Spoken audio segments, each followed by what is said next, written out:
Welcome back, ladies and gentlemen, to the World Championship Series here as we are live from Montreal. And in a few moments' time, we're going to have the Grand Final coming up. And yes, it will be between Neeb and Snute to find out who's going to be crowned a WCS champion, in Neeb's case, once again. I'm joined to my left-hand side by Rotterdam, and we also have a very special guest with us here as a special guest from the StarCraft 2 development team. So firstly, my friend, why don't you introduce yourself, tell us what you're doing here, and tell us what you do normally on the StarCraft 2 development team. Well, that's a lot to go over. I'm Michael Scipione. I am a technical designer at Blizzard on the StarCraft 2 team. I've been with Blizzard for about 4 years now. Typically, as a tech designer, I do normal design things like decide what work on, like what should we be working on, why should we change it, and what those changes should be.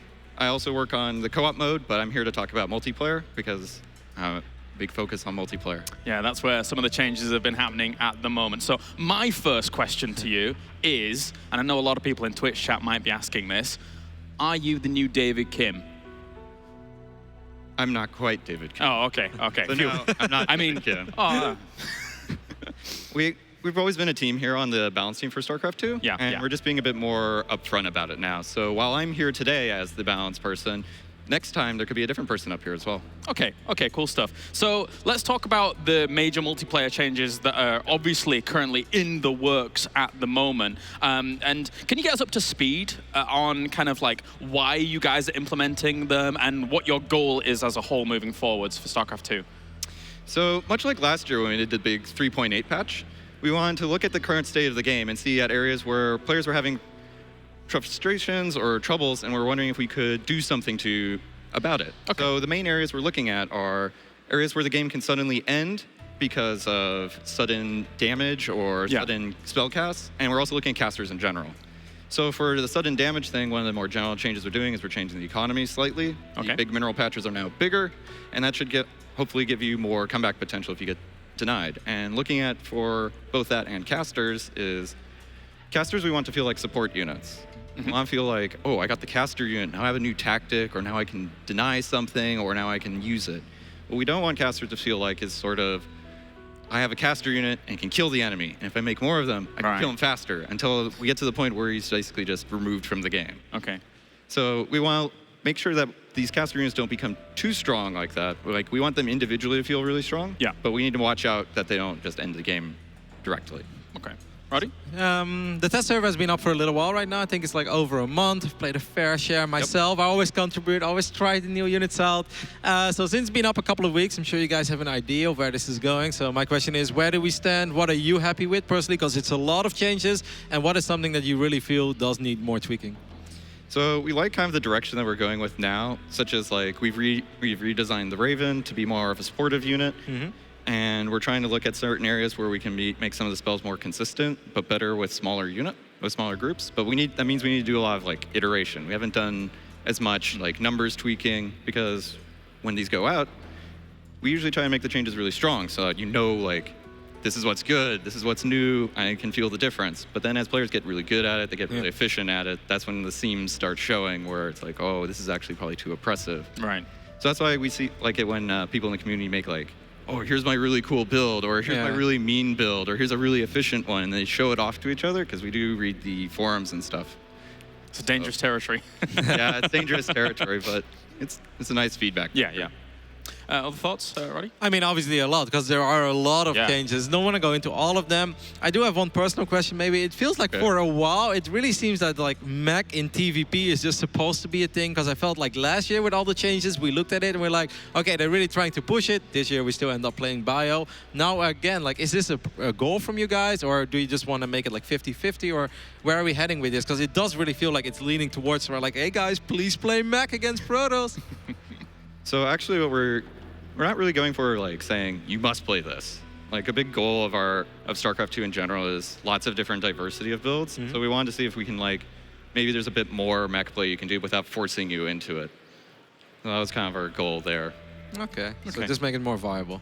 A little bit more. Make it a realistic option. We don't, at the same time, we don't want to make bio not viable. That's like another thing, is we don't want to make it viable because the other one's not viable, because that's not fun.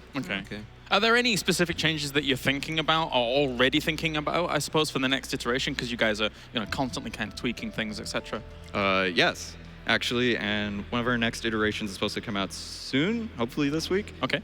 And one of the main things we've been trying to do is we have these sort of blocks of changes. Yeah. So we say, instead of being like, oh, we tried this, and then we throw it out, and then we're going to change this one, it's more of like, here's a new set of changes. Now here's a different set. And then we sort of build upon which ones we liked. So right now, what we have for Protoss is Restoration Field. You have the Nexus, it has an ability, you click on a pylon, and now the power field regenerates shields. Yeah. It works, but it has some targeting issues where you have to now be like, oh, this is where my Nexus is, here's where the pylon is, and you have to kind of like measure it out, and we kind of don't like that so much. So for Protoss, we're going to try bringing back the old familiar building, the shield battery, like the actual building. Right. And so what that'll do is it's going to be based off of its campaign stats to start with. So it'll be 75 minerals. It'll recharge shields of a unit one at a time very rapidly. The unit can still fight and move. For Zerg, we have the new Entangle ability, which allows units to, which basically you click on an air unit, it pulls it to the ground, and it's stunned. And there's a lot of things we could change about that, but we're worried that the general gist of it is that it's going to always be a stun. It's sort of like, well, let's put the infestor in the right place. And then if your guy gets too close, he gets pulled down and he's dead. I've lost enough Wind Raiders against Crypt Fiends in Warcraft 3 to know what you're talking about. Yeah, so it's kind of I was very heavily inspired by that. But we're thinking that maybe we're just being too complicated with the Infestor right now. We're going to try a new set of changes where it's much more simple. Fungal is going back to hitting air. It's going to maintain its larger radius, but no longer immobilizes. Instead, it'll have a large slowing. So it's like 75%. And then instead of Entangle, we're cutting that, and we're bringing back in the Infested Terrans. But it's going to be the previous one we were testing out, where they have a very powerful anti-air gun, but a much nerfed anti-ground weapon. I must say, I like the fungal, because I think like whenever you lock something, then you get the chain effect, and then it's like, all right, you just look at your units painfully dying. Even if the slow is incredibly good, as long as you can split things a tiny bit, I think that can already help and makes it a lot harder for just like 2-3 infestors to just keep a group of units in place forever. So personally, I like that change. I think it's better.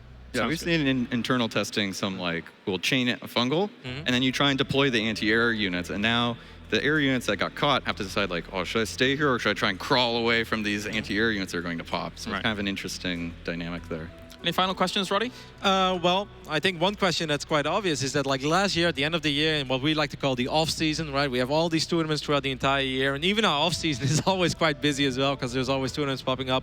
But we had the big patch at 3.8, and now it seems to be, happening again. Is this going to be a yearly reoccurring thing that at the end of the year, after the global finals, it's like, all right, we love StarCraft, but we also love changes and we love keeping it fresh. So can we expect this every year? Well, we're not necessarily committing to doing it like every single year. Our policy on the balance team is always do changes when it's needed. So like we keep track of the game and seeing where it's going. We don't want to just make changes just for purely changing it up, like changes for the sake of change. Because we think one of the fun things about StarCraft, as well as strategy games in general, is that there's so much power in the players. Like you have the ability to say right from the beginning, you start with workers, you start with a command center, or hatchery or nexus and minerals, and then you go. And then that's what's interesting, is seeing how players build up and then go from there. Like, I agree with it, but I still think having a couple of big changes at the end of the year, I think it's very refreshing. I was a big fan of like the game, how it used to be, but when 3.8 came out, I still really thought it just gets the community enthusiastic again. Everybody's talking about it. Everybody has their opinion, whether they like it or not. But what I do like is that everybody really seems to be getting involved in the entire process. And I think for that reason alone, I think it's awesome you guys are doing it again. We'll see how it changes out. Obviously, we're in the early phases right now, but I still think it's cool because, we see like 15, 16 tournaments throughout the entire year all across the world. So it's nice to see some big changes, I think, at the end of the year. I think every pro gamer I've spoken to is quite excited about the idea of like this refreshing extra balance or potential balance that's kind of, or shaking of the balance even, I should phrase it as, that's coming to the game later on. Well, thank you very much, Michael. I just want to ask you one final question since we're going into the grand final here for WCS Montreal. Who do you think is going to take it? I'm thinking it's going to be Neeb is going to win it. Okay. 4-2. 4-2. This is very specific. I didn't expect to score as well. He's good. I was actually for a prediction. The other prediction is how louder the crowd's going to cheer. Is it going to be believe in Neeb, or is it going to be root for Snute? Did you just do that? Who's going to cheer louder? You can take my job. You can do, if you've got stuff like that, you can take my job. That's fantastic. All right, thank you very much, Michael. Thank you very much for Rotterdam as well. As we are going to go to a short break in a few moments' time, but don't forget as well that StarCraft 2 is currently on sale, and you can pick that up between now and the 18th of September for cheaper. So you can play this gentleman's lovely game as well. I mean, there's a few more people that make it just than you, but still, your lovely game, and it's fantastic. So for now, we are going to go to a short break here for WCS Montreal, and when we return, we have the grand final coming up as Neeb challenges to be a 3-time champion in 2017, and Snute challenges to claim his first here in the circuit.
3 championships played here for WCS 2017.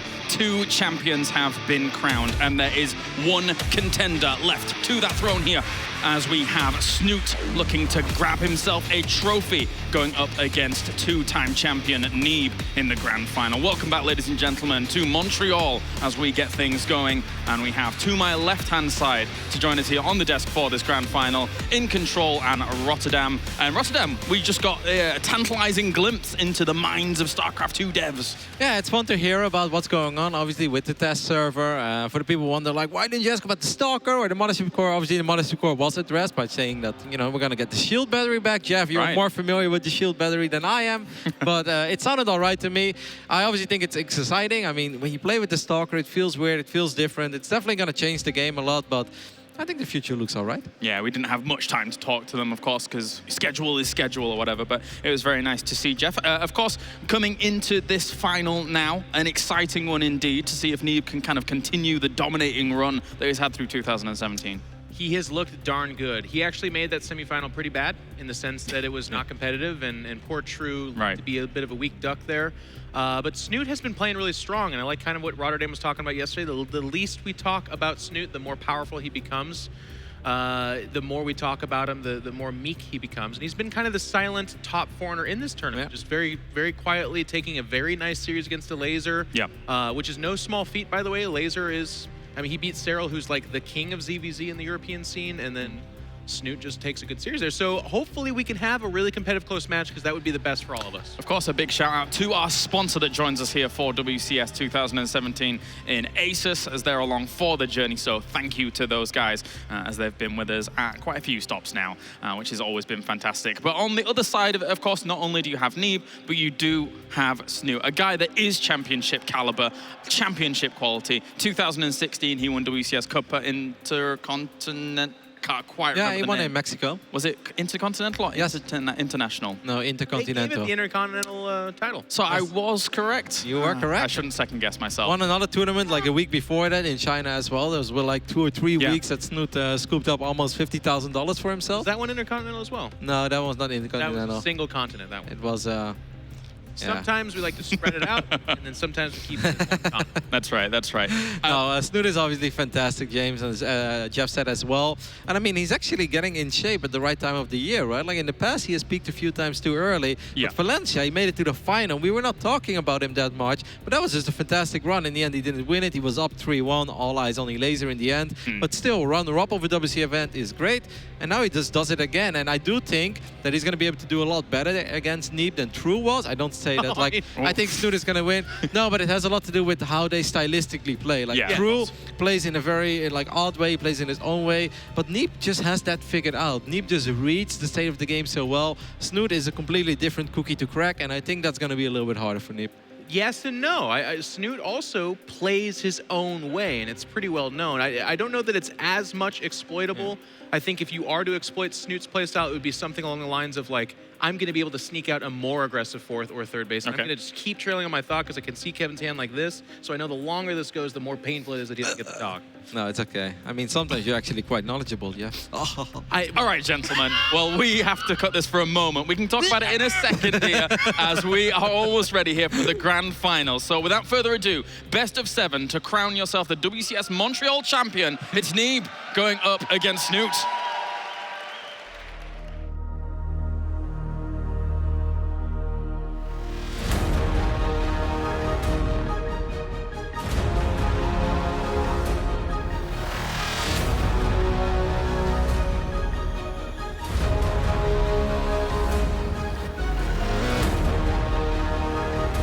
I've been pretty used to the finals so far, so it's just another tournament for me.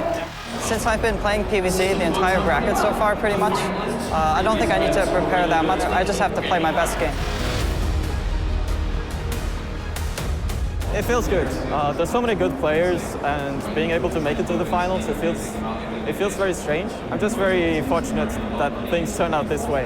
I'm gonna do my very best to hopefully show, some good games.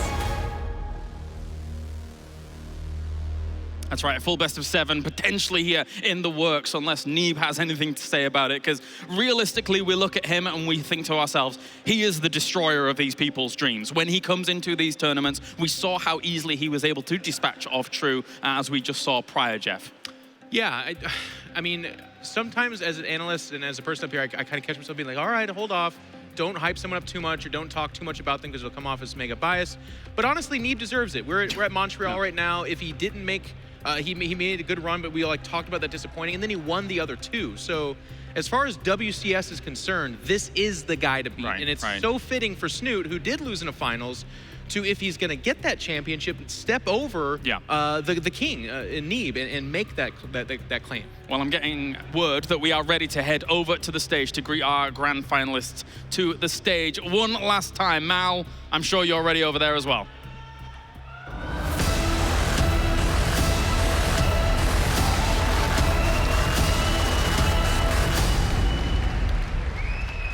This is it, the last series to conclude WCS 2017. The fan favorite veteran Norwegian is set to go head-to-head against the #1 undisputed points leader. It's Protoss versus Zerg. Protoss, where you at? And now Zergs, where you at? Young versus experienced, America versus Europe. Players are ready. I am ready. Stage jersey, I hope you are ready too. Ladies and gentlemen, scream for the last and grand final of WCS Montreal. It's Snute and Neeb.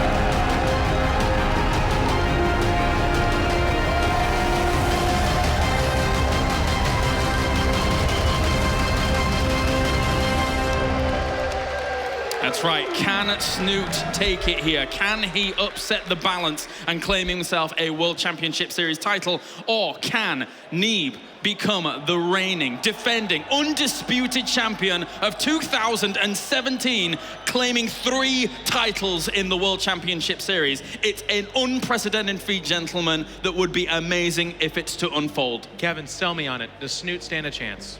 I think he stands a chance, but he's absolutely not the favorite, let's be honest. Neeb won 2 of the 3 tournaments we've had so far. He has won both grand finals where he went up against a Zerg. Don't forget, in Austin, Nurcho fell. In Jönköping, Serral was the victim of Neeb. And Neeb obviously looks incredibly good in the matchup. But the reason why I do think Snute is going to look a lot better than True is that True is somebody who really likes to dictate the pace of the game. He likes to be aggressive, and Neeb just reads all of that so well, and then True falls behind. Snute is kind of the polar opposite. Snute is okay with defending. I'd say he even excels at defending a lot more than he excels at attacking. So he at least should be able to drag the games out and get himself in very playable positions. Agree, and that'll be the kind of cool thing to watch for, the little inter-game meta that's going to go on here. Is Snute is going to defend. Snute is going to not die. That's how he's gotten to these finals. Yeah. It's going to be a question of whether or not Neeb can kind of identify that and play to the strengths, because sometimes Protosses will be like, okay, well, if you're defending a whole lot, then I'm going to Warp Prism over here, and they can lose those little advantages, and all of a sudden, and we saw it too with Snute's ZVT, if you give him enough of an incentive to eventually attack, he will attack and kill you. So can Neeb not attack himself to death, I guess? I feel like some of the situations when Neeb was going up against True, it's like Neeb was playing his own game and not even necessarily looking to kill True as early as he did, but just killed him haphazardly. And Neeb doesn't mind going into the later stages of these games, like Snute doesn't either. No, absolutely. But the problem with the Truist as well, because he's so focused on aggression early on, he cuts economy, so he has less to work with. If that doesn't work out, he falls behind. And because he focuses a lot on being aggressive and trying to throw his opponent off, he doesn't really have the greatest map awareness because he doesn't have that many queens active. He doesn't have the same creep spread. Like when Snute plays, you know you're going to see a lot of active queens. You're going to see a lot of creep tumors. And that makes it a little bit harder for a single Prism to suddenly show up and a couple of adepts to show up out of nowhere, because it won't be out of nowhere for Snute. It's going to be interesting. This is a best of 7, of course, so we do get to see all the maps potentially, as James pointed out earlier, if it goes the distance. Yep. And there is a few maps in here that get a little bit weird. Catalina is kind of one of the laughing ones in the back room, where it's like, if it gets there, there's you know, it's a 3-player map, so there's certain kind of positions where it can get a little bit odd. But I do want people to kind of keep an eye on the meta of this, and Kevin was pulling up the numbers earlier. It's been fairly competitive between these two players as well. Even the most recent matchup, it looks like Snute did take out Neeb in the group stage. And we're not talking about 9 months ago. This is a month or 2 ago. Yep, that was a month ago in Valencia. 2 out of the last 3 encounters actually were won by Snute. 2 of them were online though. Neeb won 1, Snute won 1. But Snute won in the group stage of Valencia, and that's obviously awesome. That's something he can definitely tank some confidence from. But Neeb in the finals, I mean, there was once upon a time we said, like, oh, he might be a little nervous. Well, you don't see that anymore these days. Like, Neeb is just sitting down and he knows how incredibly good he is. And Neeb at this tournament, I want to say, and that's amazing, because you talked about when to peak. I think that's definitely accurate with Snute. Snute peaked too early. We were kind of talking about his Chinese accomplishment last year and stuff like that, and then he kind of petered off towards the year.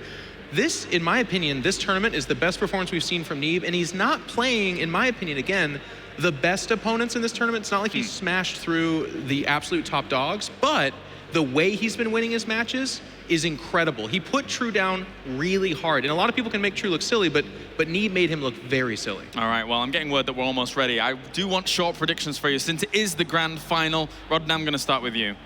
Yeah, I think that Neeb does take it. Well, you know what? Let's go with Snute. 4-3 for Snute. Oof, Let's go. He's going all the way. Take it. No, screw it. No, I'm going to be the Debbie Downer. I think this is the form that Neeb has shown, and with Snute being kind of like, he doesn't break out of his mold, this is what you're going to get. I see Neeb winning this 4-1 is my unbiased opinion, but if we're being honest with ourselves, it's 4-0. No. Okay. Yeah. No. Telling it. Thank you very much, gentlemen. Time now to head over to our commentary team for the grand final, the best of 7 here for WCS Montreal, as we have Maynard and Nathanius. Take it away.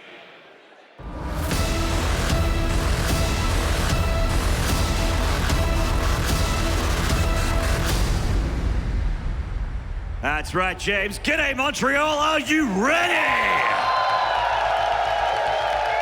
The grand finals are about to begin between Neeb and Snute with our first battlefield on Odyssey. Nathanius, how are you feeling, my friend? I'm feeling great, Maynard. We've had an awesome tournament. I think the boys in the desk said it. Neeb has been dominating. He's been crushing his way through this tournament, but his opponent, it's his chance to finally get some good news on the board for this year.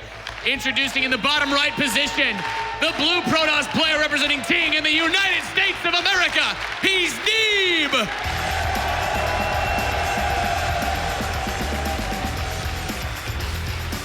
And in the top left from Team Liquid, the veteran from Norway, representing all of Europe, this is Snute!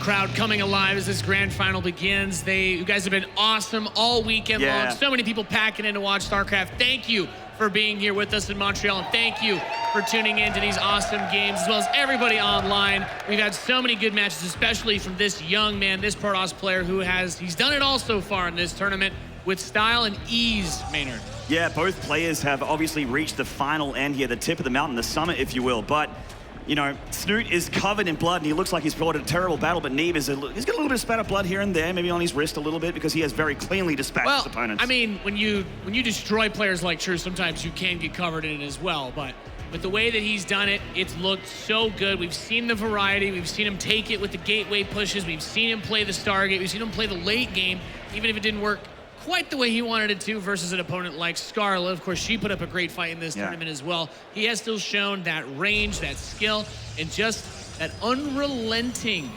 perfect execution and that killer glare at the end of every game when the camera goes to his face like, yeah, I destroyed you, I'm gonna do it again. I'm not thinking about anything other than just winning. And Scarlet and True have been those aggressive Zergs as well, whereas the guys brought up on the desk, a very, very important fact is that this is going to be a different style of play here. Very rarely will you see Snute go for a big early game all in. Maybe a Roach Ravager timing, but he is generally a guy that's very comfortable playing the late game. If Neeb wants to go Sky Toss like he did against Scarlet, that is probably going to be Snute's comfort zone. Yeah, it's an interesting thing to consider because when you look at some of the opponents that Snute went through that were on the aggressive side of the spectrum, his series versus Kellizer, a lot of it came down to Snute bringing it to the late game, bringing Kellizer into his reality and making him play that slow, long game where he can starve him out.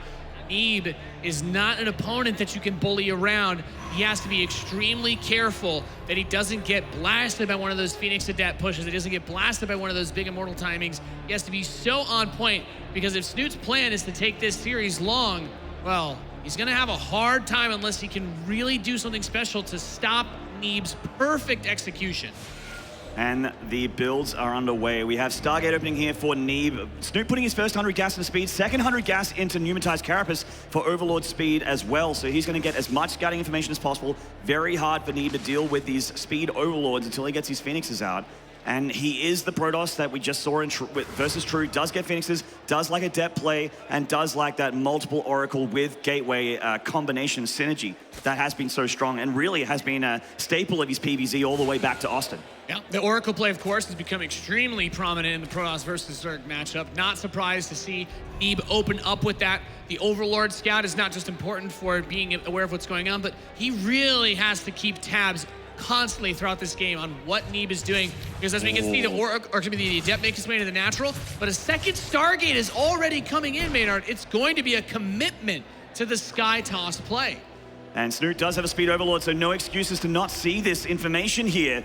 And Neeb is already starting to produce Void Rays, so this could potentially be a much longer game here on Odyssey. Does Snute try and punish Neeb as he powers ahead into that super late game army? There are vulnerabilities, but Neeb is so good defensively when he wants to be. Oh, never mind. Never mind. Not in position. The Lings are going to be able to slip inside of the main base. A critical error out of Neeb as the Zerglings get on top of this Adept. They want to pick it off, maybe go for the probes instead. He kind of bounced between those bases a little bit. Yeah. There's no Mothership Core. When you go Stargate, you often, the Mothership Core is quite delayed, and the Oracle has to come all the way back to deal these Lings. Just one Adept is not enough. Probes off the line, also not enough. This one Adept finally needs to get back to work here.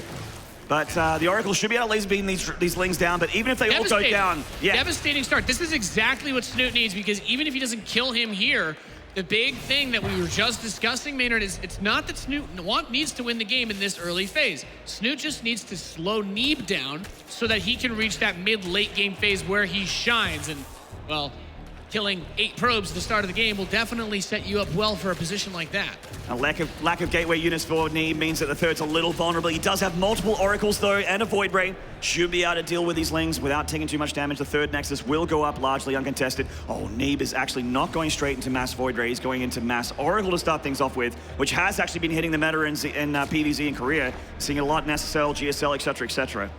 That's, we'll see how well Neeb does with this versus Snute. There's no doubt seen it once or twice before. Yeah, that Void Ray is going to poke out, try to maybe see if there's any Overlords on that map that it can clear through, but also we can do a little bit of poking, distraction at the main base. Maybe he wants to check if there was a fourth hatchery being built on his right side. The Oracles will make their way across. The Mothership Core is finally being added, as well as another Stargate. So perhaps the Mass Oracle is what's on the menu for game number 1 of this grand final. Snute just needs to keep his cool. He's going for a little bit of a counterattack at that wall as these Oracles kill some of the Queens, but defense from Neeb seems to be solid as he kills a lot of the Queens out in Snute's base. This is actually getting snowballing a little bit. The Void Ray chipping in too. Yeah, the Void Ray getting damage done. Another Overlord going to go down by the looks of things, even though it has speed. An Oracle gets picked off the back here, but again, Neeb has 5 more where that came from, with multiple on the way. Soon to be 3 Oracles at a time being made here for the American Protoss. And Snute, he's going to react to this by getting a Hydra Den and an Infestation Pick. Going to lock down those Oracles with Fungals and then take them out with the Hydras. Yep, the big cash money play there. Use that range, catch those fast moving Oracles. However, if he's not able to get that grab, if he's not able to deal with the Oracle threat, it can grow and grow, and then you know the next thing we're going to be seeing out of Neeb is this potential switch into that Doom Golden Armada carriers coming out, which so many players struggle against once you reach a critical mass. Counterattack tries to go towards this third base, but nothing doing. The Mothership Core is in position. Neeb locked down Snute tighter than a snare drum. The fourth a little vulnerable. Speaking of vulnerable force, this one's not looking so great. The Void Ray... No Queen's here to transfuse it. The Void Ray just focused down this support. He doesn't care. Absolutely not. Has to evacuate it completely. Going to lose a lot of drones here on the retreat as well. Just a single Queen, but with multiple Spore Crawlers, can engage the Oracles for now. Other Queens need to come down the creep and help out. It gets one Oracle pickoff, but not without paying a heavy price of 12 drones. And decides to just chip out the rest of the energy on those while another Ling counterattack hits. The depths are warped in to defend. The Void Ray does get snapped up, so once the Oracles are out of energy, they will no longer be able to work away on this base. And the Queens are here to push him away. More and more Oracles are pouring out, but the Hydralisk production has begun, and the Lings get inside the Natural, going towards the main base again. Yeah, they sure do. Still not seeing a Mothership Core, and the Lings are getting straight into the probe line. They're going to take out, looks like it maybe an Adept being warped in here, but the probe's being pulled off and drilled through the Lings to make sure that they are as surrounded as possible. The Lings not going to get too much done here, but he is going to see that third Stargate and also the extra production of the Twilight Council and the double forge for Neeb. Those Oracles regaining their energy, preparing to potentially have to do some level of defense. I mean, with 11 Oracles on the field, going up to 12 now, the Hydralisk count is not there to deal with this in any way, shape, or form. 7 more are coming out, but you already mentioned this when the Infestation Pit started, Maynard. The Infestors, they are starting to come out. The Fungal will be a critical play to catch these units and allow those Hydras to abuse that longer range to pick them off. And there generally is a charge follow-up as well, and we're seeing that immediately as I say that from Neeb. Charge and +1, double upgrades, in fact, going for the Zealots. And saving this fourth hatchery is very, very critical for Snute, but will he be able to this time? Oh! Well, he thought about it for a second there. Of course, the damage output of Oracles is pretty nuts. Tags, sees the Infestors. That is not something you want to get snagged by at this point in the game. I do believe they have enough energy for a Fungal. So yeah, all of them do, in fact. Must be very careful. Absolutely. Losing the air army here is extremely bad for Neeb, and it's very easy because it is a glass cannon army. The Hydralisks are going to have +2 attack, which is very, very high DPS output. And once they're gone, the Gateway army is really quite pitiful against all these upgraded Hydralisks. Indeed it is. He's going straight for the ship weapons, the Protoss Air, or excuse me, the Protoss Air armor. So he wants to make these units a little bit more durable before he thinks about a transition. Of course, attack upgrades don't affect the Oracles, so he wants them to be sturdy, but it looks like Snute does not want to give him time of day. Charge is not ready yet. Banelings are being morphed. The Hydralisks are here with Infestors, and he's going to try to press the issue at the third base of Neeb.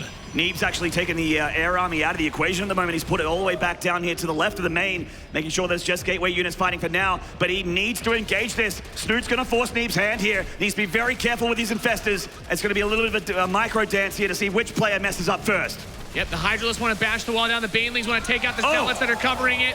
And Snute, he's playing this very patiently. Doesn't want to run in just yet. Neeb goes. He's spread out on the Oracles. He's going to fly straight in. Big Fungals on the south here. Oracles coming from the north as well, though. Infested Terror's going down, but with the charge flood, it seems like it's too much from Neeb. A 360-degree surround with Oracles, Adepts, and Zealots out of the American Protoss player. 13 probes were killed, but Snute's army has been routed as Neeb holds on to the majority of his economy, still sitting at 71 workers, Maynard. He was not hurt too bad by this push. Not at all, and he's still producing probes back at home, so he's going to have a superior economy probably for the rest of this game, as Snute needs to have an incredible engagement here to have any chance in game 1. Using the Oracles with these Zealots is going to provide a lot of extra damage output. Needs to be cautious. Another wave of Hydralisks come out. A lot of the Oracles do die here. A little bit overzealous of our Protoss player, as he is only building Oracles and Zealots right now. Which isn't going to scale very well. The bigger and bigger the Zerg gets, more Infestors on the way, more Lings on the way surrounding these Zealots, but again, the Oracles can burn them so quickly, but they are getting a little bit low on energy though, which concerns me for Neeb. If he runs out of juice on these Oracles, they obviously aren't going to be engaged the Hydra Balls like they normally would. Yep, it's very important to have enough energy for all of the Oracles to fight together. That damage comes out so quickly. Protracted engagements are not exactly their specialty. It's about ending things very quickly because you have an overwhelming number. But 10 Oracles to 20 Hydralisks, 3 Infestors. The potential, if a Fungal lands in the right spot, is there. And we also saw use of Infested Terrans, which can definitely help soak up a bit of that damage and get that extra DPS in there. The Infestors are borrowed this time. Huge buckle on the Oracles! That's what Snute wants, but the charge slots are getting up in his face. Does he have enough? A chain fuggle from Snute. He's got the oracles. A brilliant pick-off here for the Norwegian server. Oh, another one flies straight into the Beautiful. Hydras on the tail end of this fight. Snute, perhaps smelling blood in the water, is getting ready to push the issue. Once again, he needs Banelings to deal with the Zealots, though. These Oracles, the ones that survive, still don't have a lot of energy. He's going to dive right on top of this before the Banelings are ready. The Oracles go on top of the Hydras, too. Not enough Oracles, Nate. These Zealots may be enough to kill the ground army. The Infestors and Infested Terrans are helping out, and the Charge Lots do push him back. But that was fantastic for Snute getting rid of those Oracles. Neeb, though, with a massive economy and the ability to reinforce. Perfect timing to dive on that army for Neeb. If he had waited for those Banelings to finish and they kill those Zealots, he potentially loses everything here. The Oracles were not enough, as you mentioned, to deal with the Hydras.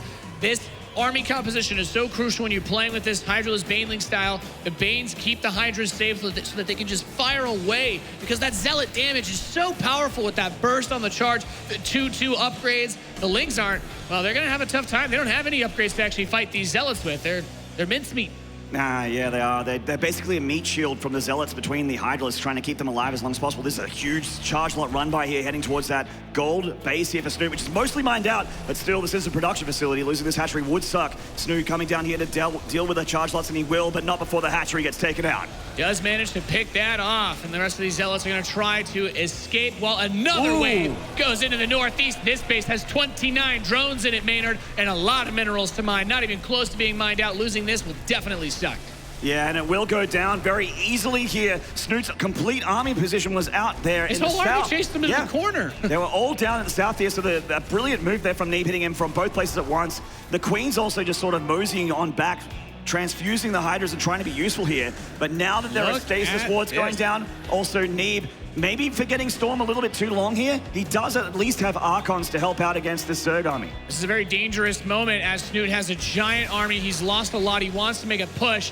The first stasis ward triggers, but it's not really on a whole lot. Many more Banelings will be added to this composition, and as you said, Storm not being a factor can definitely hurt things. Big Zealot counterattacks, but can Neeb actually handle the Zerg army that's at the gates? There's not much energy on these Oracles again. Yes, he may kill some hatcheries here and a lot of drones, but can he stop this Hydra force of Snute? He's bringing the Queens, he's bringing the Infestors. He is all in, Nate, and he could absolutely kill Neeb here if he gets it done. This is such a stressful position to be in. The robotics facility will die too. He doesn't have anything else to really add into this. He's still just building Oracles. He's adding Zealots, but they're all across the map. That Burrowed Infestor looking for a fungal, doesn't toss one out just yet, and Neeb's gonna try to fight this. The Archons with the Zealots hitting from the north, the Oracles hitting from the south. He's got a bit of a surround, but as the Zealots die and the fungals fly, the Oracles start to fall from the sky. It's a nice round you had there, Nate. But yeah, massive attack here. Neeb the Zealots cleaned up back home too. Yes, Neeb just needs to survive, just weather the storm. Oh, no 3-3 upgrades here if he gets rid of these forges. That's going to be nice. It's going to give him a chance really to engage. We can see that Neeb has a much larger army supply, but a lot of it is made of paper. The Hydralisks can shred through these Zealots and shred through the air units. It's about just whittling this down. As long as he has some production with the economy that he has, he can still play ball to a degree. He just needs to get time. He can produce an army that's capable of beating this Hydralisk force. There's no production, there's no economy. Snute, for all intents and purposes, is dead back home. He has to win here, and I don't know he's going to be able to do it. No. GG! A huge whoop in, and Neeb takes game number 1. What an action-packed back and forth game there in Odyssey. This is giving me a lot of hope for the series, though. Neeb showing he can keep calm under pressure in the first game of the Grand Finals, fighting for his 3rd WCS Circuit title this year. He loses 8 probes to a Zergling run by very early on in this game and says, you know what, I can bring this back, it's no problem. And it's just a really well-crafted strategy, the way he used his Oracle charge lot army, the stasis wards to create a little bit of space, and the counterattacks were beautiful and nonstop. Yeah, brilliant decision-making from Neeb. It's no wonder when you see games like that why he is a multiple-time back-to-back WCS champion. Didn't get the title in Valencia, but it could very, very well be, and a lot of people are predicting to say a 3 out of 4 WCS crown achievement here for Neeb in 2017. He is chasing Snute's earnings already. Snute's been earning all that money over 7 years. Neeb's been earning that money largely this year. Yeah, this year and last year, I mean, was a story of Neeb coming into his own. He spent his early days in StarCraft 2 as a Terran player, most known for almost beating Potent to WCS America 3 years ago, became a Zerg player, or Protoss player's Legacy of the Void came out, and now we see him really reaching that next level, that higher echelon of foreign StarCraft 2 players. He is the man to beat. He is the man on fire, and coming back from the deficit like that in game number 1 shows exactly why so many people here are cheering for this young Protoss player. Snute, I'm sure, is feeling like he has a chance here. He's got to have a little bit of his confidence rocked after that game number 1 because he made a lot of brilliant decisions, had fantastic engagements. That huge fungal on the Oracles was his chance, and he very nearly broke Neeb there. But for some reason, somehow, people keep saying Snute can't die. Well, neither can this guy. And the bottom right here from Ting, from the United States of America, this is Neeb!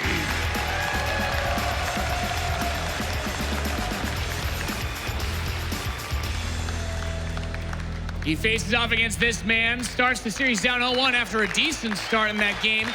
Representing Norway and Team Liquid, the Red Zerg, he's Snute! Snute Dog! Let's see how he Maybe goes. dropping some banelings like they're hot as this series progresses. I would love to see that. It's actually a really sick thing that came back into the meta, and you actually only saw it at the beginning of Wings of Liberty, and then you didn't see it again for like 5 years. Well, I mean, that was like the old days. You had guys like StarTale Suoshin that was like, I'm the first guy that learned how to build a Nidus Worm, but quickly fell off until they became invincible. Now we see a little bit more of that play. We've seen quite a few awesome Nidus plays in the last week.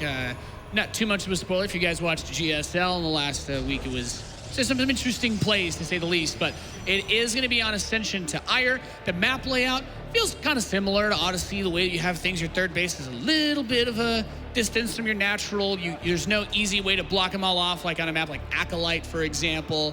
And I think we talked about this. Snute doesn't cross us as the cheeser. Neeb, we've seen him cheese, but we don't know him as a cheesy player. He's more about those strong mid-game plays, using builds like that heavy Oracle style, like the Dark Templar into Archon drop, and thus forth. I know that, you know, I feel like Snute has a comfortable place, but Neeb actually like doesn't have an uncomfortable place, is like the way that I look at it. Like it's very hard to spot weaknesses for Neeb. There was a moment in game 1 when Snute fungled those Oracles where he could have maybe busted him, but the charge lots, man. It's surprising how well they can do just keeping the Hydralisk at bay. They can't stutter step. They don't have their Zergling meat shield anymore, and then that's it. It's important to keep in mind in that last game, because he was able to take so many fights away from the Banelings, Neeb had 2-2 on his Zealots. And normally, like, okay, the attack upgrades let you two-shot the Lings, but because Snute went for the range upgrades for the Hydras, his Zerglings were actually not hurting the Zealots at all. It was just, it acts as a meat shield, but they're not adding to that damage output, and then those Lings die super fast, and the next thing you know, the Zealots are on the Hydras, and well, that's when your army starts to die. Those Hydralisks have that damage output. I mean, they're just like a ground Oracle in that sense. They have the DPS, but they're very, very flimsy. You do not want the opponent's army to be on your Hydralisks. And you'd be hard-pressed to find a StarCraft fan that's been watching all year long to see that there is a Stargate opening here with an Adept for Neeb. This is his staple, his go-to. And once again, Snute opening the same way as well, getting 200 gas for metabolic boost and also pneumatized carapace, Zergling, and Overlord speed, respectively. And then pulling out to get mineral income for drones and hatcheries, which is what Snute lacks. Yep, and with the extra gas is being taken on the natural already for Neeb, I have to ask myself that question, Maynard. Are we gonna see it again? Will he move in with this Oracle, start up a couple of extra Stargates in the back of that main base? What is the follow-up play if he doesn't want to rush out that fast third? The Oracle, or to me, the Adept cancels the shade at the last moment. But all eyes on Neeb's base. It's gonna be a robotics facility, quickly following up this Stargate. And Snute's Overlord, of course, will see that. Overlord speed's going to give him all the information in the world, so it's just what you do with that information that's up to the Norwegian Zerg here. So robotics facility usually can mean a couple things here. If we saw a Twilight Council, we could be thinking Archon drops. This time, could be something different from Neeb. We got a Zerglings heading on towards the natural. Neeb's locked it down. This time he's not left the Adept shade to try and plug a hole against Lings. So Snute not getting in on game 2. Yeah, not losing 8 probes very early on kind of makes us ask the question, what happens if Neeb plays this game versus Snute and isn't giving up a couple of free jabs for the Zerg player? Where is he going to go with this? It's a Phoenix follow-up after these Oracles, but robotics facility, That Twilight Council coming in now. Is he just going to follow this up with a big Adept play like we've seen him do before? He could do. It could just be a Dark Shrine into Archon dropping in with a little bit of a wonky tummy. Getting the Phoenix is not a surprising thing. Getting rid of Overlords is nice. And he's going for an Archon drop by the looks of things, but that's a Templar Archives. This could just be a very fast charge. Is this? No, Adepts, in fact. Wow. We've seen something like this already this weekend with a bit of that Archon drop with the charge follow-up, where it was all about the Prism that did the 2 Archon drop, but then followed up with the 8 charge lot warp in on top of that. Very dangerous play to deal with. He drops the Stasis Ward that's going to trigger. That Overlord does barely finish in the nick of time. Could have prevented Snute from getting his supply up. Yeah, that would have been annoying. Neeb's got this Prism. Snute does spot it with the Lings at least, so he does have time to react. He's already getting Spore Crawlers because he's expecting that DT Archon drop. But still, this is going to be nice against Warp Prisms that want to get a little bit too deep on the Zerg bases. Yep, and I'm very interested to see how exactly he handles this, because the 3rd base is on the way. The Adepts are there to cover that. The Phoenix is here to push the Overlords away. Is it going to be that big Archon drop with the Zealot commitment, with that huge warp in to try and destroy this army? A lot of players use this off the back of the Dark Templar play, but having that Templar Archives this early, it's a bit, more on the gas side of things, but you do have that easier transition into Storm later on when that time comes. You get Storm much faster, which is very important because a lot of Zergs still like to go Ling Bane Muta, and Storm's pretty good against that. Double Archon's being dropped into the main here. Roach is all ready for Snute, though, as a reaction. And he deflects it very easily so far. An attack here on the 3rd. He does have a lot of Lings. He's given himself options to keep the aggressive side of things going, but these Adepts are actually being worked away on by these things. He's going to need to warp in Zealots to defend this 3rd base, which means the Prism has a little bit less aggressive potential. However, the Archons do snag 4 drones, and they have that opportunity to keep putting on the pressure, as Snute he'll find it hard-pressed to leave his base without running into that drop coming straight back into his main. Spire on the way here for Snute, but don't get too excited. This is probably just for a handful of Mutalisks, maybe 4 or 5, just to deal with that Warp Prism, so he doesn't have to worry about it anymore. It's very, very tough to deal with this Warp Prism just with Queens alone and Spores alone. You need to chase it down, because those Archons are just going to live forever otherwise, especially in the hands of a god like Neeb. Yep, and the Oracles are looking for an opportunity to snag a few drones, and so they do at this 3rd base. 5 picked up. The Archon's actually back inside of the main base, and Neeb, he's so good at the game. You're like, wow, he's just migrating both of these fights at the same time. No problem. He can hit you with the harass of the Oracle. He's got a 2nd Prism on the south side of the map, so he's going to hit him from the north and from the south. Hit him from the north and south. Overlord getting taken out here. The Phoenix getting work done, and an Immortal follow-up here for Neeb. So this is also something that's quite good against Hydralisks. When you get them up and count, dude, imagine if that pylon went down. That would. That's quite the Artosis pylon. Quite the Artosis pylon indeed.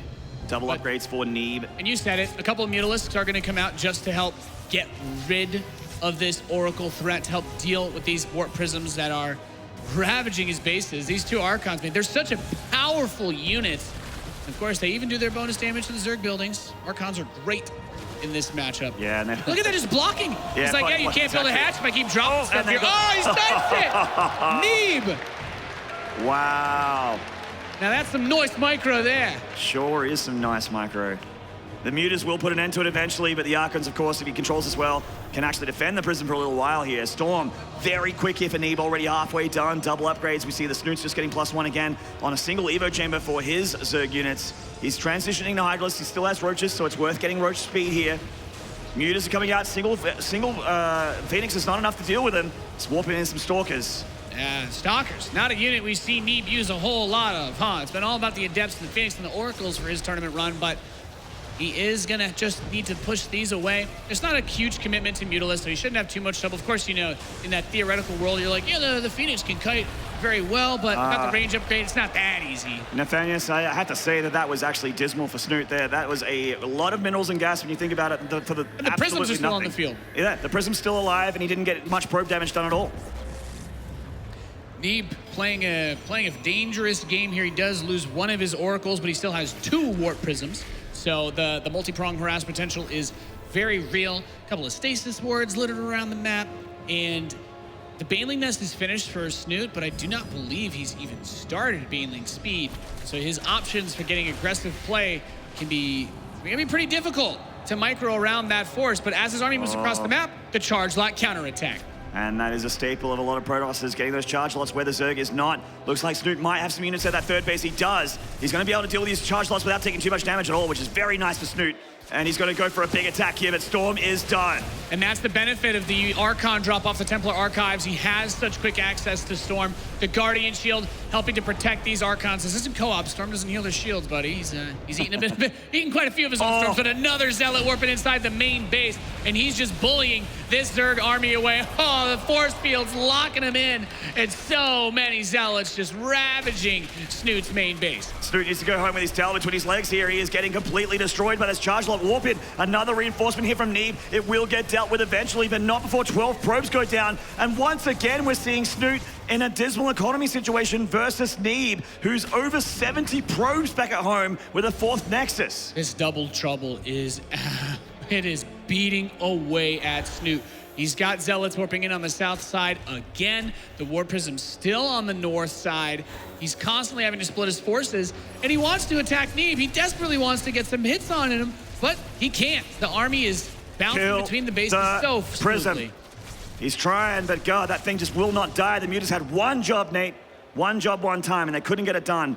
Prisms on the north and south cannot be dealt with just Hydras alone because they need to be here to get damage done to Neeb. That Stasis Ward locks in 2 of the Hydras. This one catches 1 Roach, no big deal. But look at this army of Neeb. That is scary as hell. What do you have to deal with the High Templar? We have not seen him actually get Banelings. 11 are finally being made, but are 11 Banelings going to kill all the High Templars so that he can't storm the Hydras? I highly doubt it. He's getting right on top of this army. He force fields off to left Chuck, drops the storm up top. Snute's army being fought 1/2 at a time, and as those storms are dropped, he immediately goes to the Archon merge, not wasting any time. Neeb obliterating Snute's army. Yeah, this immortal count is just too high for Snute to deal with. This attack went very badly with the charge lot reinforcement. There's no way Snute wins this one. GG. And Neeb takes a 2-0 lead here in very convincing fashion. And that look on Snute's face is like, oh. Oh, no. He seems to have found himself in a fight against Neeb in, I don't know what top level form you would call this. He's in his Super Saiyan 3 mode, Maynard. He is not going down. He is landing punches. He is taking none. And even that one jab in game number 1 was not enough to slow him down. We see what happens when he doesn't lose 8 probes in the first 7 minutes. Yeah, indeed. Game number 3 going to load up for us soon here. I have no idea what Snute has to do to deal with this. This is so difficult. This is pretty dominant so far, this performance from Neeb. I know Snute has it within him to take this game, to take a game, and if you can take a game, you can take a series, but to say that he's not favored is putting it lightly here. Neeb's PvZ is one of the best in the whole world. So I'm not talking about WCS, I'm talking about the world, Nate. His PvZ is one of the best. Well, they said it on the stage earlier. You know, the only thing he's missing that makes him different from Zest is the muscles, right?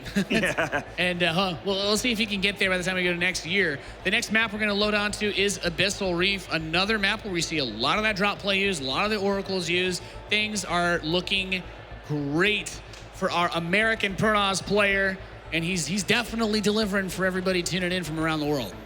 Yeah, it's kind of been one-sided so far, and I'm sorry to say, but I have to bring it up that, you know, Abyssal Reef has historically been a pretty good map for PvZ as well on the Protoss side. But we will see. I've seen miracles happen before. It's one of the reasons I love this game and have loved it for so long is because miracles do happen. Yeah, that one sign might be the only appropriate sign I see, the nerf Neeb, please. Can this man be stopped? We're loaded in to game number 3 in the top left. The blue Protoss player representing the USA. He's Neeb!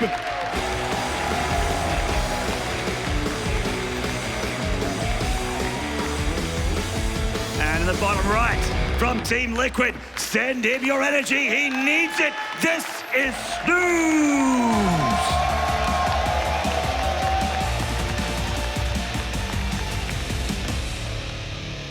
And Snute, he's a smart guy. You talk to him, he takes a very methodical approach to the game. That's why he likes to play the long game. That's why he likes to draw things out. We've seen him do it time and time again, Maynard. Well, you have to be wondering what's going on in his mind right now when he says to himself, look, I've definitely come across an opponent who is executing far too well for me to rely on him making a mistake. I need to really do something exceptional if I'm going to beat this guy who's already smacked me twice in a row. Snute instantly taking the third base location as his natural. He doesn't even want to do this dance with the probe. And the probe knows that if it's not going to be taken immediately, he can pile and block it for a little bit. He cancels it though, and just goes on over to the third base to make sure that it's going down, and then we'll head home shortly. So it looks like Snute's, you were wondering what he's up to. It looks like a bit of greed from him. He's going to get a quick 3 hatchery, because leaving that natural open for too long is going to be no bueno. Yeah, that probe is still there though. Neeb is waiting. He wants to make sure. You don't see too much of the crazy trickery here, as you don't really have any of those gold bases to jump to on Abyssal Reef. Well, what's Neeb gonna do? Probably, honestly, do we expect him to do anything other than Stargate build? I mean, the thing is, like 6 months ago, it would have been like, oh yeah, he does these Twilight Council builds, he's really good at these fast adept plays, but Stargate seems to be like just this rock solid opening that Neeb's had. Yeah, I remember in like 7 or 8 gate, like adept with resonating glaives, that sort of thing. Neeb. Ye old Neeb. But times are changing. It's all about that Stargate. Cybercore is done. We got about 150 gas for Neeb, and let's see it get dropped. Does it happen? Come on, Neeb. You got something new for us, buddy? Interested to see if he does try anything else. He needs a little bit more gas where he can do that. The only other interesting thing to keep in mind, and it is a Twilight Council, so perhaps we're going to see that big adept play. The only other thing that I wanted to point out was Snute, if he wants to take advantage of something, we saw the only player that Neeb actually went for a fast Mothership Core against was Scarlet, because you can see that he very clearly respected her ability to get aggressive early on, and the reason why Snute was able to get the damage in on the game number 1 was because there was no Mothership Core, so it's something to keep in mind, but I'm already getting this vibe, Maynard, from the way that this is starting off. We see that fast Resonating Glaives, a Warp Prism, and Neeb just brings the Adept train out of his first victory in WCS Austin this year. Yeah, it could be seeing it again for sure. Of course, it could be DTs again, or rather Archon drop again, potentially. Yeah, all the standard options are definitely. A lot of them are still available. There's that Dark Shrine, so it is going to be Archon drop. But it's nice to see a new opening here from Neeb. Archon drop, of course, went very, very well for him last game. Snute getting into the natural, looking for the main base. He is going to get a scout here with the Lings. And he'll come in. He'll be able to see the Dark Shrine. He sees everything that he needs to know about the build order of his opponent. The question now becomes, how will Snute react? How will he be able to deal with this?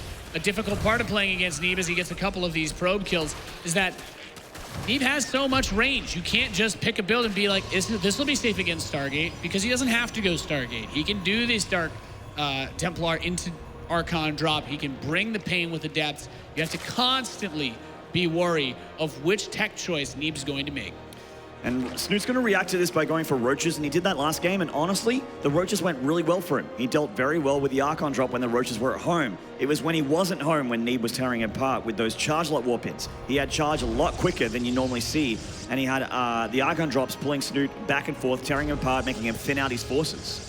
So we will see if it happens again. It's a little bit easier to get between the third and the main and that sort of thing here on Abyssal Reef, but not hugely. He is dropping Spore Crawlers, of course, because he's a smart Zerg. That's going to help out a fair bit against the War Prism. Most of the time, it is just the Archons that are what you're fighting against, but for that first brief moment, there is a chance those Dark Templar come in without making that merge and get a lot of damage done. So here the DTs do get warped in. We may try to do a quick poke and prod, or he might just immediately merge them together. We'll have to see. The Adept want to help him get this third up, but the Ling counter shuts it down. Not bad. Yeah, just sitting in the DTs here. The Spores, of course, are already here. Got play. He's going to try to focus the Spore Crawler. And, of course, Snute doesn't have Lair yet, so he has no mobile detection. The Natural is in trouble here. Queen gets shredded up. Wow, so Neeb loses one of his Dark Templar while his Lings counterattack. His base pylon's being warped in. It looks like he'll be able to at least pick off this natural expansion, but he needs to protect himself back home. What is he going to use? Is he going to add another Dark Templar here so that he can make the two Archons? Well, Cybercore these are some nice pickoffs for both players, but Neeb on 2 base is a lot stronger than Zerg on 2 base, especially considering the third is so far away from the main. A Drillid here, he's going to lose the Queen. No. He's trying to keep the Spores alive and get the Roaches up here. But it's DTs versus drones, Maynard. That's not a fight that you want to take. 11 of them have been knocked down, and Neeb starting to really get a fast break here off on this game in terms of the supply, in terms of the tech, setting himself up so damn well. And it's Archon time, Nathanius. Meanwhile, Snute has already lost a lot of his defense and infrastructure. A lot of the Queen's been taken out. A lot of the drones have died. And he doesn't have the natural. He doesn't have creep connected between the main and his natural, which is so far away. It's going to be so tough to defend against this. Yep, the Archons will be able to move around very easily between these bases until road speed is done, especially. They're just looking to focus down drones. Yep, I'll get on top. Utilize that splash damage. There's not a huge bulk of roaches here. Considering that he killed the queens there, too, the mobility in terms of anti-air is severely lacking for Snute. He really just wants to kill the queens, too, because then he can just fly that warp prism around all day long. Might grab a couple of these drones as they spawn, and he does. There's the pickup. And then once he comes to this hatchery, Queen's gonna have a really hard time running around this base. And these roaches are hurt as well, so Neeb could easily pick them off. The Lings not finding any work done on the other side of the map. Have to come home to help out against the Archons. What else are they gonna do? Neeb's locked down tight, and his third Nexus is certainly gonna get up here. Oh man, Snute against the ropes. I don't see a response here that he can do at this stage of the game. He needs to just not take damage for a while and sit back at home, but that gives Neeb the space to get that big death ball going. Neeb just looks completely unshakable. He held the counterattack. He's got the advantage in terms of the workers. He's got his upgrades coming in. Charge is about to finish. The Immortal transition's begun. And the original Warp Prism that started a lot of this madness is still here, constantly threatening. Without that creep spread, how are your Hydras ever going to get into a position where they can actually defend against it? Look at the resources lost here. Yes, we see a lot of expensive units for the Protoss, but look at the number of minerals that Snute has lost in army, drones, and queens. Pretty insane here. Yep, he's going into the main base once again and gets it. He's got to be so careful. Of course, the Hydras are very close to that Prism. Neeb, things are looking good for you, buddy. Don't throw it all down the drain. Oh, the Hydras! They're hanging out the side of the cliff. He's like, please, come on, man. I'm so close. Yeah, he's got to give him a little bit of space. He's talking to the Roach. He's like, Roach, hold me, man. I'll just lean off the edge. We're barely getting range. Almost gets the shields. Yeah, not quite. And there's the Templar Archives. That Stormtrooper follow-up will also come into play.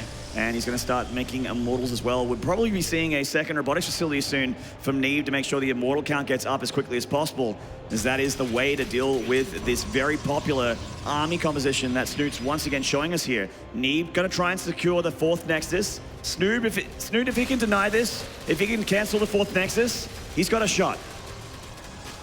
And he needs to get something done, and he needs to get it done now, but there's so many Archons, so many Immortals, Force Fields, Guardian Shield available. He parses the Roaches away from the Hydralisk. He can get through a lot of the tanking forces in this army and then make his way to that soft Hydra underbelly. Grabs a few more, just slowly advancing through the choke point he's created. The choke point that Snute walked through willingly. Even DTs mixed into the armies too much. GG, Neeb goes up 3-0 against Snute. This grand final has been going for a little bit over half an hour. And we are on match point here in a best of 7 with Neeb. If you ordered pizza and it wasn't here yet, and you're like, okay, it'll get you around game 6 or 7. Well, I got bad news for you. Neeb might just be too good at this video game. Well, at least you got sports this weekend, right? That is true. Oh, man. Snute is an emotional player. He does lose composure from time to time. I really hope he can somehow shut game 1, 2, and 3 out and start a reverse sweep here, just for the sake of this grand final, for the sake of Snute, who's been chasing this grand. He's been on the grand final stage 2 WCS finals in a row, but hasn't gotten the crown yet. At least he secured himself a spot for BlizzCon, which is fantastic, but nothing matters more to these players than winning these big finals. And Neeb is going for the early round knockout here, a very decisive 3-0. Only one game where he really took any significant damage was that first map. He came back in stellar fashion. His Oracle control is perfect. And now we'll be moving to Mech Depot, where that third base, you know, the spread becomes, it's something that you always have to keep in mind. But that airplay, you've got a lot of different ways to move around the bases, a lot of different areas that you can cover with those fast oracles, with those warp prisms. And for Snute, the question once again becomes, what do you even do? Neeb just keeps hitting you so quickly with such ferocity, such intensity. It's rough. I think the Protoss fans in the crowd are having a really good time. Neeb fist bumped me. There you go. Boom. Wow, that's one more fist bump than I've had from Neeb. Yeah. Well, it's worth a lot when you think about how good he is at the game. Indeed. Could trade in that fist for a lot of money in a few years' time when Neeb is literally the best pro gamer in the history of esports. Yeah. All right, here we go. The man in question. Is he gonna clean sweep here? This, at the bottom left, is the American Protoss, Neeb!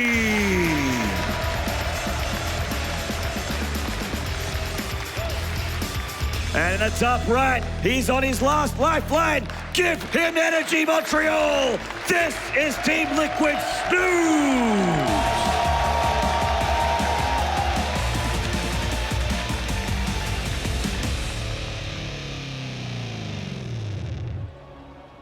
So Mech Depot, potentially the final map in this grand final, as Neeb has shown a dominating performance not only this year, not only in this tournament, but in this best of 7 as well.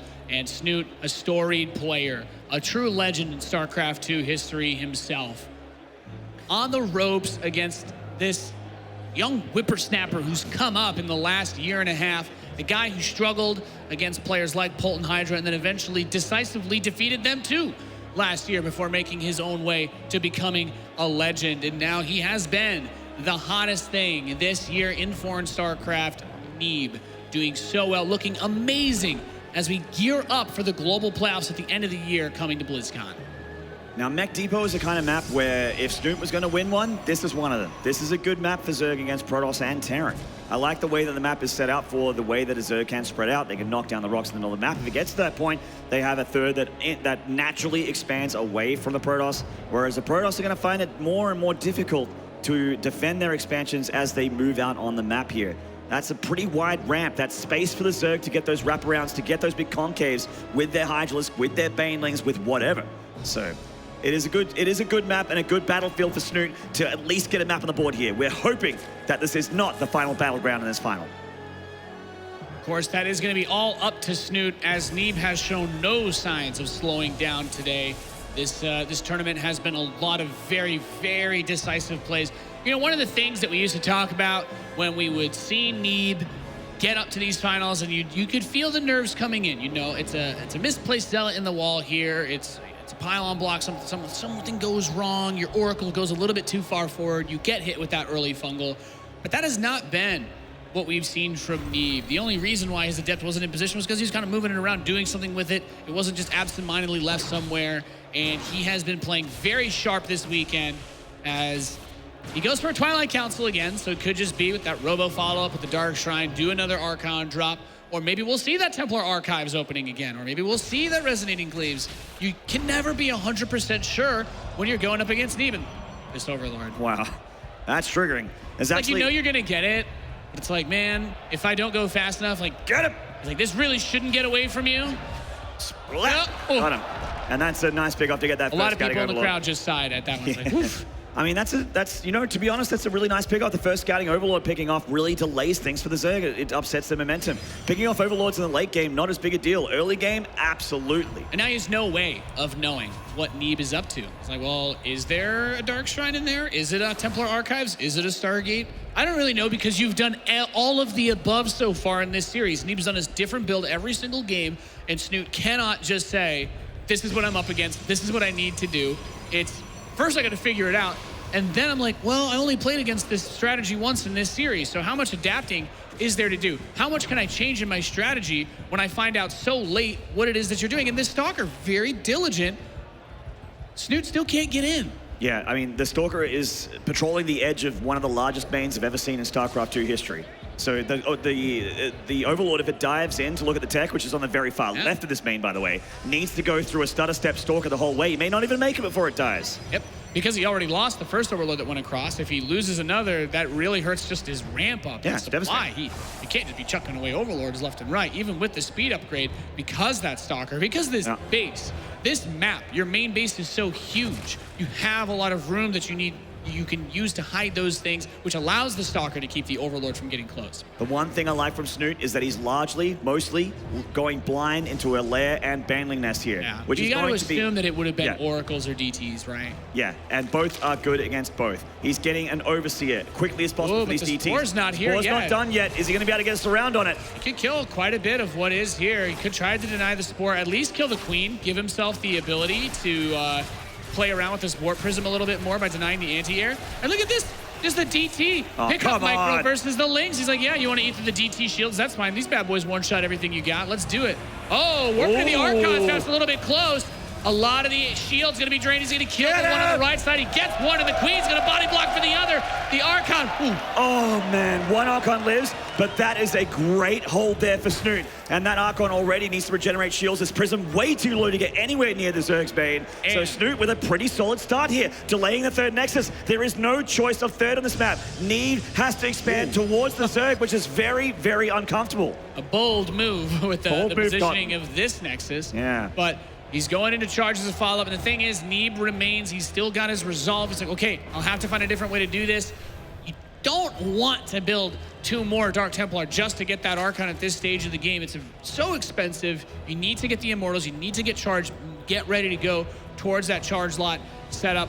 But let's see what he can get done with just a single Archon. He's still 2-shotting drones. Maybe he'll get add something else with this to supplement. But as you pointed out earlier, the Warp Prism, it restores its shields. It does not restore its health. No, it does very, not. very vulnerable. And there are already Hydralisks on the field here for Snute. They're going to probably come up and help out this one Queen.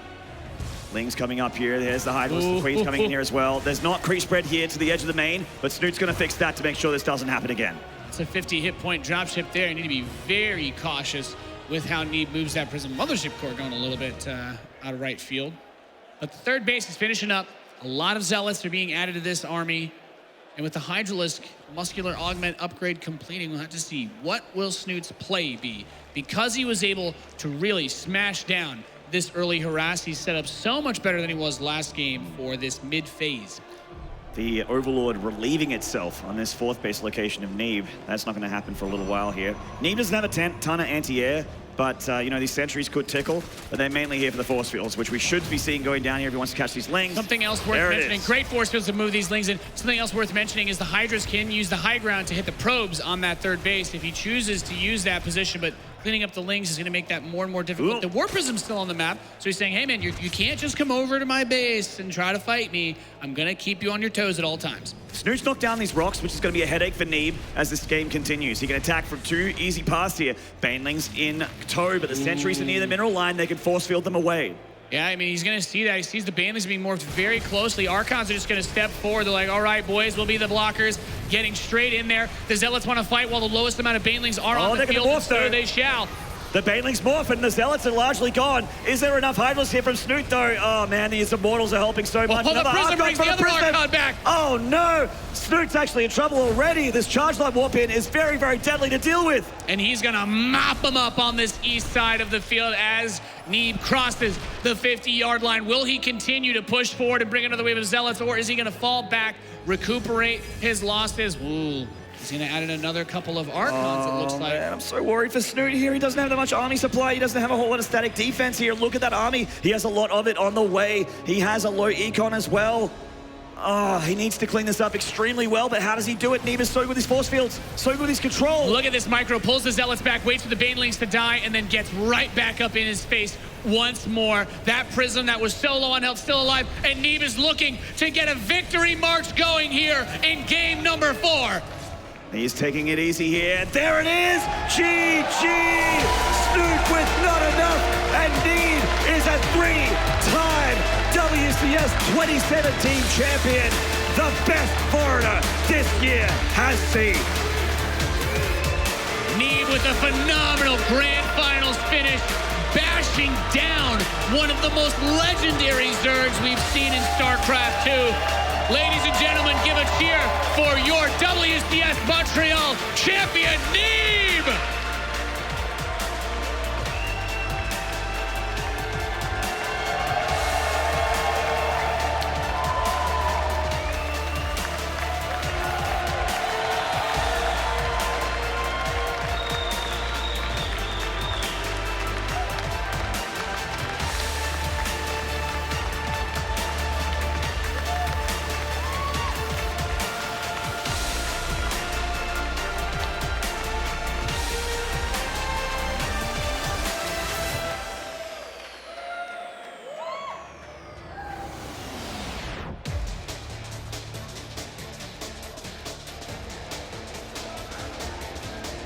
All right, congratulations, Neeb, on your victory.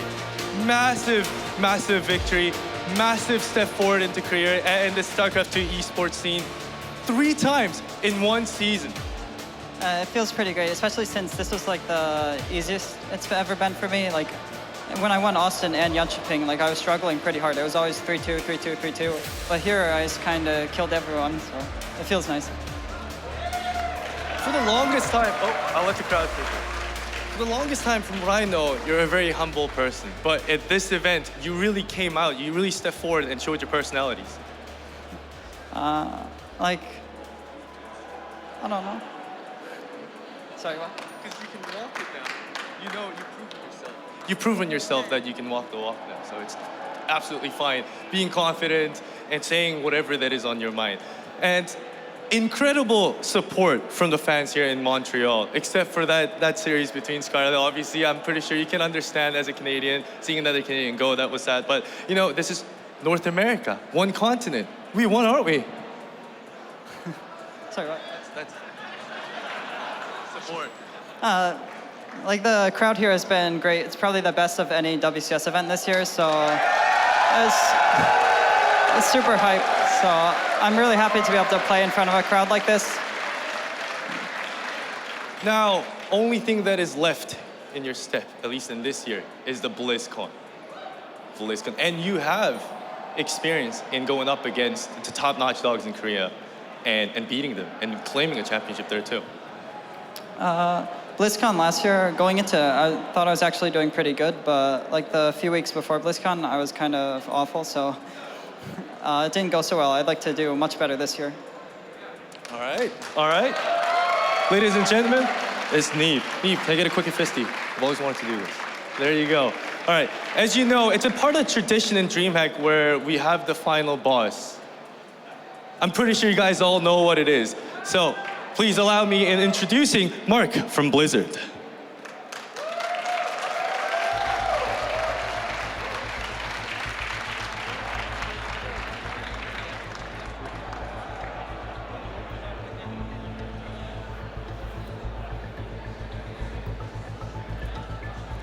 There's a reason why we call the champagne the final boss.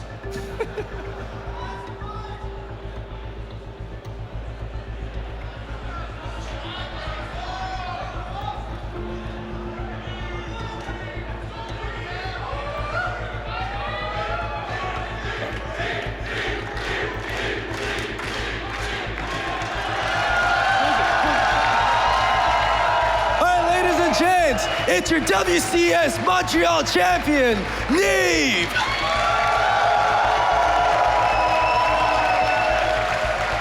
Thank you very much, everyone. Back to the desk. That's right. One phrase personifies exactly what we've seen from Neeb here in Montreal, and that is utter domination. Crowned himself in Austin, crowned himself in Jönköping, and now he crowns himself here in Montreal, the three-time WCS champion for 2017. 4-0 sweep, boys. That was effortless.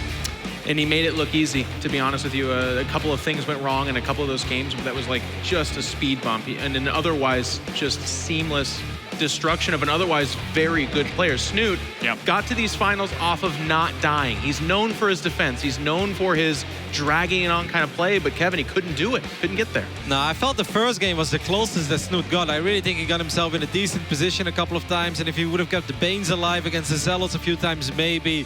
But after that, I felt it was getting stronger and stronger by Neeb. Every game seemed more dominant, and the moment that Dark Templar started killing Spore Crawlers, that's where you know, okay, it's the beginning of the end. And the first game I felt was kind of close and very competitive. Yeah. I hope he keeps it going, because we've been talking a lot about this.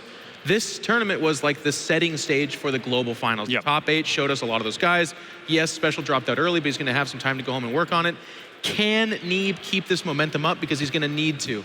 We haven't talked about it at all, because the other side of the WCS bracket is the Koreans, and there are some absolute leviathans murking over there. Like Innovation right now, if Neeb looks good, if Neeb's making this look easy, Innovation's making the GSL look easy. So we're going to need some very strong players to give up a fight there. Yeah, I mean, if you talk about making things look easy, don't forget that Neeb's journey does not start here. This tournament performance was insane. Neeb ended this tournament 17 wins and 2 map losses. 1 against Scarlett in the quarterfinals and 1 against Semper in the group stage. But he also qualified for this tournament through Challenger, where he went 14-0. So basically, Neeb WCS Montreal run 31-2, like those are not normal numbers. No, Nobody has ever been that dominant in the foreign scene. No, it's That's amazing ridiculous. to witness. Amazing to witness. Neeb, and 3-time champion now. I was asking, you know, before, like, what would it mean for Snute to crown himself his first WCS champion in 2017? But 3 titles. It's unprecedented in the history of foreign StarCraft 2. We haven't had anyone like that. I mean, I think of Huck winning a DreamHack and MLG pretty close to each other. The Home Story Cup. Yeah, it was back-to-back. In DreamHack, not a... But I mean, like, at the same time, the next event, he could lose in the quarterfinals, or he could, like, drop out very early. It could take another year, right, before he finally won that big MLG, which was obviously awesome. I agree with Jeff. We have never seen this. Like, even when Stefano was absolutely crushing, you know, he would win the WCS Europe back then, that legendary tournament. You were there.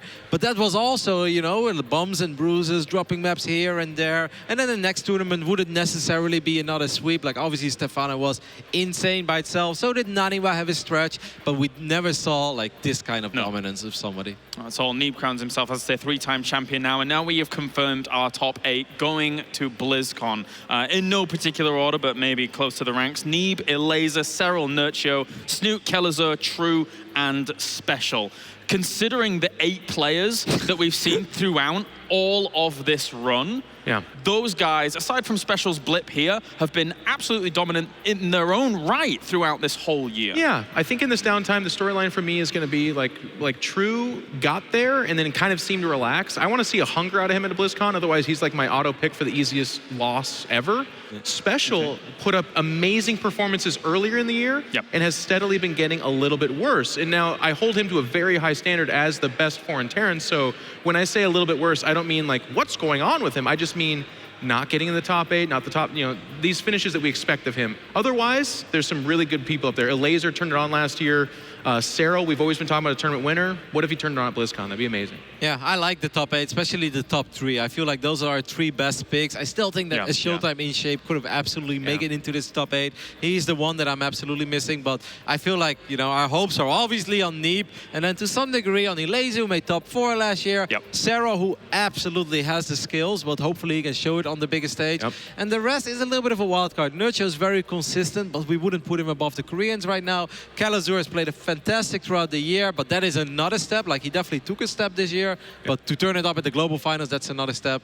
Definitely a lot to look forward to, James. My favorite part about all the rankings, Neeb 5,000 points ahead of second place. It's just absolutely amazing. Thank you very much, ladies and gentlemen, even I should say, for joining me here at the desk. Thank you very much, ladies and gentlemen, out there as well. It's been quite the WCS circuit as a whole. Our top 8 is completely decided now as we move on to BlizzCon. Those 8 will be going up against some of the most formidable Koreans over from South Korea, and we continue things on the road. Don't forget, at the start of November, BlizzCon will begin, and the top 16 players from around the world will clash as they battle for $700,000.